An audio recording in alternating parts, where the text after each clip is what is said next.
തിരുവനന്തപുരം നെയ്യാറ്റിൻകര ഗോപൻ സ്വാമിയുടെ സംസ്കാര ചടങ്ങുകൾ പുരോഗമിക്കുകയാണ്. നിംസിലെ മോർച്ചറിയിൽ സൂക്ഷിച്ചിരുന്ന മൃതദേഹം നാമജപ ഘോഷയാത്രയുടെ വീടിന് സമീപത്തൊരുക്കിയ ഋഷിപീഠത്തിൽ എത്തിച്ചു. ഹൈന്ദവ സംഘടനകളുടെ നേതൃത്വത്തിൽ മഹാസമാധി ചടങ്ങുകൾ നടക്കുകയാണ്. വിവരങ്ങളുമായി വി അരുൺ ചേരുന്നു. അരുൺ, വലിയ തരത്തിലുള്ള ചടങ്ങുകളോടുകൂടിയുള്ള ഒരു സംസ്കാര ചടങ്ങുകളിലേക്ക് മഹാസമാധി ആഘോഷമായി കൊണ്ട് തന്നെ അത് മാറ്റിക്കൊണ്ട് ഏതെല്ലാം സംഘടനകളുടെ പങ്കാളിത്തമാണ് ഇതിനകത്തുള്ളത്? നാട്ടുകാർ ഏത് രീതിയിലാണ് ഇതിൽ പങ്കെടുക്കുകയും ചെയ്തത്? സമാധി ചടങ്ങുകൾ തുടരുകയാണ്. അവസാന ഘട്ടത്തിലേക്ക് കടക്കുകയാണ്.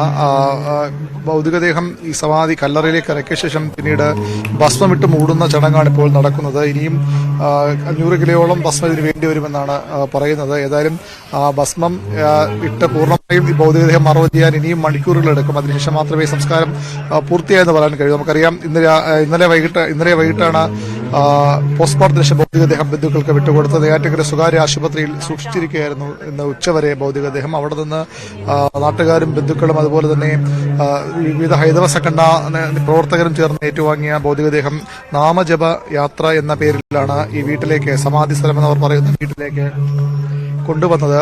നൂറുകണക്കിന് ആളുകൾ ഈ സമാധി ചടങ്ങിൽ പങ്കെടുത്തു. ചില മഠങ്ങളിൽ നിന്നുള്ള സന്യാസിമാരും അതുപോലെ തന്നെ ഹൈന്ദവ സംഘടനാ നേതാക്കളുമൊക്കെ സമാധി ചടങ്ങുകളിൽ പങ്കെടുക്കുന്നുണ്ട്. ഇപ്പോഴും ആ ചടങ്ങുകൾ പുരോഗമിക്കുകയാണ്. ഇവിടെ തീർത്ഥാടന കേന്ദ്രമായി തന്നെ മാറ്റാനുള്ള നീക്കങ്ങളാണ് നടക്കുന്നത്. അതേസമയം ഈ വിഷയത്തിലെ ദുരൂഹത ഇപ്പോഴും തുടരുകയാണ്. പോസ്റ്റ്മോർട്ടം അന്തിമ റിപ്പോർട്ട് വന്നിട്ടില്ല, ആന്തരിക പരിശോധന ഫലവും വന്നിട്ടില്ല. അതിനുശേഷം മാത്രമേ എങ്ങനെയാണ് ഇദ്ദേഹത്തിന്റെ മരണം സംഭവിച്ചെന്ന കാര്യത്തിൽ വ്യക്തത ഉണ്ടാവുകയുള്ളൂ. സമാധിയിലേക്ക് പോയി എന്ന വീട്ടുകാരുടെ വാദം പൂർണ്ണമായും അന്വേഷണ സംഘം ഇപ്പോഴും മുഖവിലേക്ക് എടുക്കുന്നില്ല. ഏതായാലും ഇപ്പോൾ ഈ ഒരു തവണ സംസ്കരിച്ച ഭൗതികദേഹമാണ് വീണ്ടും അത് പുറത്തെടുത്ത് പോസ്റ്റ്മോർട്ടത്തിന് ശേഷം വീണ്ടും സംസ്കരിക്കുകയാണ്. മഹാസമാധി എന്ന പേരിലാണ് ഇപ്പോൾ അദ്ദേഹത്തിന്റെ സംസ്കാര ചടങ്ങുകൾ നടക്കുന്നത്. ആദ്യം വീട്ടുകാർ മാത്രം അറിഞ്ഞുകൊണ്ടുള്ള ഒരു ചടങ്ങായിരുന്നു, തീർത്തും സ്വകാര്യ ചടങ്ങായിരുന്നു. ഇപ്പോൾ ഈ നാട്ടുകാരും ഹൈന്ദവ സംഘടനാ പ്രവർത്തക നേതാക്കളും പ്രവർത്തകരും ഒക്കെ പങ്കെടുത്തുകൊണ്ടുള്ള വിപുലമായ ഒരു സമാധി ചടങ്ങിലേക്ക് ഇത് മാറി എന്നതാണ് ഏറ്റവും പ്രധാനപ്പെട്ട കാര്യം.